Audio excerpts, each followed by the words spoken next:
Kaya kapatid, huwag tayong papayag na panghinaan ng loob. Pagka mayroong pagsubok tayong nasasagupa, huwag tayong papayag na tayo ay titigil sa ating pagkaiglesia ni Kristo.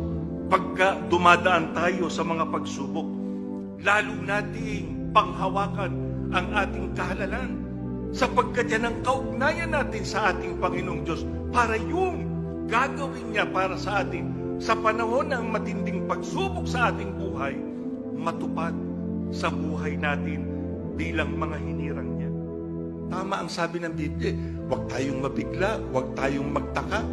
Kung matitindi man ang mga pagsubok, alalahanin natin hindi tayo pababayaan ng Diyos, tutulungan niya tayo.